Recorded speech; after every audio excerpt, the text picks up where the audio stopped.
is brought to you by Kenneth Nugent. From the station that's on your side, this is News 12, First at 5. A smelly situation on Washington Road this morning after a tanker truck overturns, spilling wastewater and causing a mess for traffic. We will get to that in a moment, but first up today, health experts say we could end COVID as a global health emergency this year, and this is coming from the World Health Organization's top official. He says it's possible using all the strategies, including vaccinating 70% of the world's population, ramping up testing, and making sure there's access to oxygen and antiviral COVID treatments. But the Director General also offers a warning, saying it's dangerous to assume the pandemic is approaching the end because conditions across the world are still ripe for new variants to develop. In an effort to tackle the Omicron variant, starting this week, the federal government is distributing 400 million N95 masks to pharmacies and health centers. Once they arrive, Americans will be able to get up to 3 of these masks per person for free. Mary Green joins us now from outside the State Health Department in Columbia. Mary, these masks are becoming available as guidance has now changed on which masks people should be using. Yes, Meredith, the CDC recently updated its recommendations, now advising people to wear the most protective masks they can find that they'll actually wear regularly and that fit well. So for a lot of Americans, this may very well be these N95s that the federal government is now distributing for free. I encourage people to wear the most effective mask that they will wear consistently. At the end of the day, public health guidance is that any mask is better than no mask, but they don't all supply the same amount of protection. According to the CDC, loosely woven cloth masks offer the least protection against COVID. Layered, finely woven cloth masks are better, as are disposable surgical masks that fit your face. If you opt for these, the CDC recommends getting more protection by wearing a cloth mask with a surgical mask underneath. KN95s are also more protective, but well-fitting approved respirators like N95s offer the most protection. They need to fit well over your nose and mouth, and they're really designed not to allow any air to escape. And for some people, that can be a little bit uncomfortable, but if you're wearing the mask well, you shouldn't have your glasses fogging up. You shouldn't be able to feel air leaking around the face mask. Important to note, not all of these 400 million masks will become available at once. So here in South Carolina, we might have to wait a little bit more before we can get them. Now, anecdotally, earlier today, I visited a Walgreens, a CVS, and a Publix, none of which had these masks yet. And DHEC says it doesn't know how many of these masks from the federal government will be sent here to South Carolina because it says it's not involved in this distribution. Reporting live in Columbia, Mary Green on your side. They have been hard to find all pandemic long. Thanks for that, Mary. These masks are coming from the country's strategic national stockpile. The Biden administration says that stockpile had more than 750 million N95s before this public distribution started. Georgia Congressman Rick Allen, speaking at the Augusta Rotary Club today, says his prayers are with the Ukrainian people. He says the conflict is a tough situation and that the country shouldn't wait to deal with it. I think this is a NATO issue. Obviously we're a big part of NATO. I think we need to support, their military in their weaponry, whatever we need to allow them to defend themselves and maintain their independence. Congressman Allen goes on to say he signed onto the GUARD Act, and that provides military support like weapons and tanks for Ukraine. Also today, police say a Georgia pastor was keeping people in his basement against their will. Now Curtis Bankston and his wife were charged with false imprisonment. First responders were called out to a home in Griffin last Thursday because of a person having a seizure there. EMS says they found 8 people locked in the basement in what state investigators now say was an unlicensed care home. Police say Bankston and his wife control the finances and the medications for the people. A neighbor says she recently helped one of the people living there.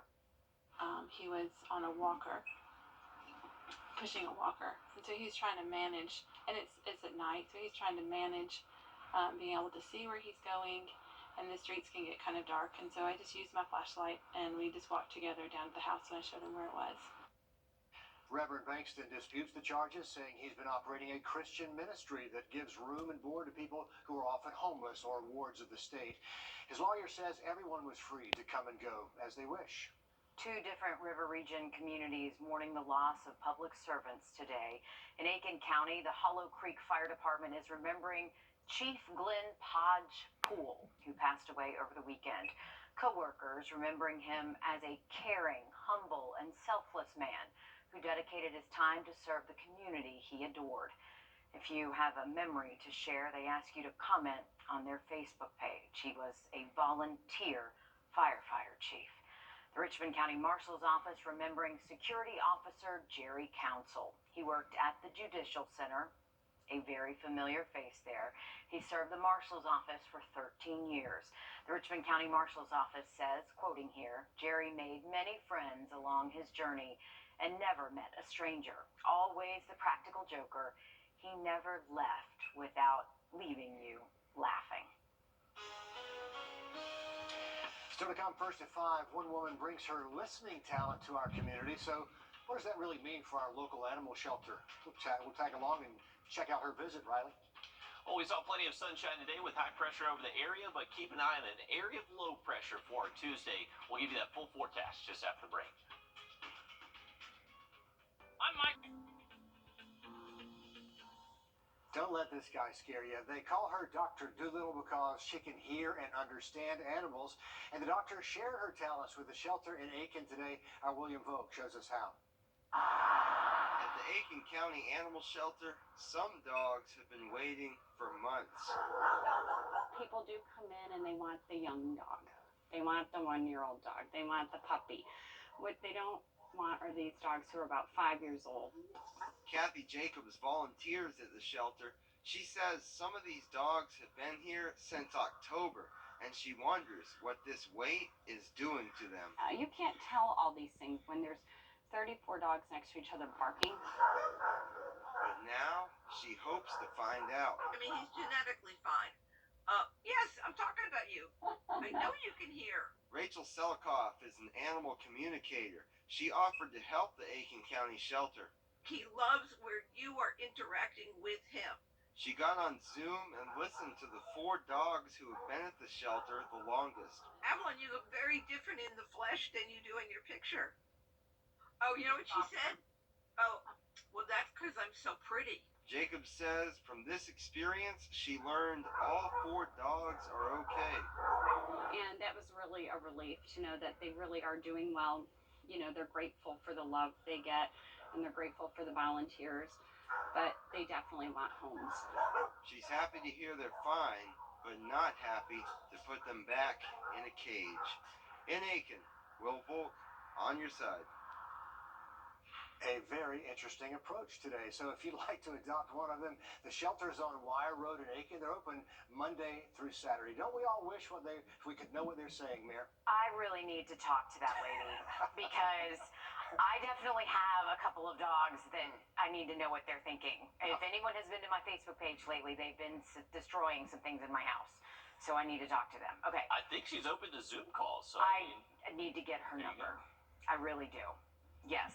Because we have lots to talk about at my house. Okay, speaking of my dogs, they did not like the snow, Riley. They did not. My dogs weren't too curious about it either. They're like, I think we'll stay inside. You know what, though?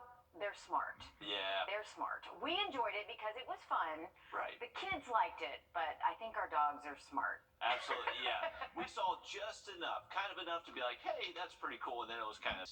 All right. Thanks, Riley. Still to come, a firefighter's worst call hits home for him, and now his community is rallying to find help. We'll explain more after this short break. The live by camera. DeltaMovingChevy.com. RideBaby.com. Quick. A Savannah area firefighter responded to a fire at his own home over the weekend. Haley Boland shows us how the Rincon County community came together to help. This is all that's left of the home of Rincon firefighter Fred Hazard. Interim Chief Lou Reed says the call for the structure fire came in just before midnight Friday night. Knowing the address, being his friend, we had determined very quickly that this was his house. Which is when the tragedy began. He was on duty and had to come fight his own house fire, which is emotionally draining. All family members in the home escaped without injuries, including 3 dogs. However, 3 cats were lost in the fire. We run a lot of house fires, but you never think it's going to be your own. The burnt remnants of the home are what's left after an incredibly tough year for Hazard, including losing 2 family members to COVID-19. He lost his mom and his sister within 3 days of each other.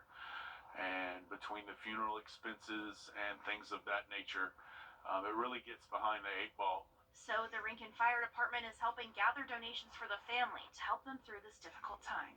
Basics are needed right now: toiletries, clothes, jackets, boots. And we have started a GoFundMe account. Helping someone who helps others every day. It's not that far away from us. His family is looking for some of those basic needs. If you want to help, go to our WRDW app and search Rincon County. Also today, after 7 years of waiting, a medical marijuana plan will hit the Senate floor in South Carolina. This should happen tomorrow or Wednesday. The plan allows medical marijuana to be used for illnesses like cancer, multiple sclerosis, glaucoma, sickle cell anemia, and autism. Now, a big part of the bill, the medical marijuana cannot be smoked. It would only be available in oil form. In Georgia, former Governor Nathan Deal signed a bill legalizing cannabis oil for people with chronic illnesses. That was 7 years ago, but there's still nowhere in the state patients can buy that oil. Now, a cannabis company is suing the Georgia Access to Medical Cannabis Commission. Georgia's medical marijuana market cannot launch until after the lawsuit and the protests have been resolved, and they say there may be a decision in the coming weeks. The Supreme Court will hear a case about college admissions using race as a criteria. Justices will hear challenges to policies at the University of North Carolina and at Harvard. Some University of North Carolinians, Asian Americans, those students argue the public schools, quote, award preferences to African Americans, Hispanics, and Native Americans, but not white or Asian Americans. We don't know yet whether the court will actually hear those arguments. When it comes to making a debut, there are debutantes and then there are derby-tantes. Savannah's Junior Roller Derby League has been around for a decade, and they're always looking for new skaters. Every Tuesday in January, girls 8 to 17 are invited to lace them up and go for a spin. The group isn't all fun. The coaches teach young girls how to express themselves and pick the pieces up when life gets rough, just like on the track. I wasn't having the greatest time, and I needed to get out and do something. It makes you feel like you're powerful. It's a way for young girls to express themselves. You can follow the group on Facebook for more information about the next enrollment. Well, if you do have lake plans over the next couple of days, it is going to be chilly on the water, and those water temps are all the way down to 50 degrees. Have a look at our 7-day forecast just after the break.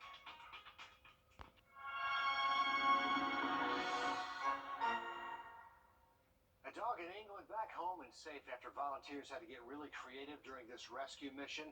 Millie, the Jack Russell mix, had gotten away from her owner last week, got stranded near some tidal flats. So after really 2 days of efforts, the rescuers were really running out of options. And as a last resort, Operation Sausage Salvation is born. They tied a sausage to a drone, which then hovered over Millie's nose down there, successfully leading her back to safety. Riley, the power of a drone with a little sausage dangling from the end right there. That is some great innovation. I mean, you just see how expansive those flats are. So she probably got a little disoriented. All it took was a little food to get her going. But glad she is A-OK. Great story there. All right, we are going to stay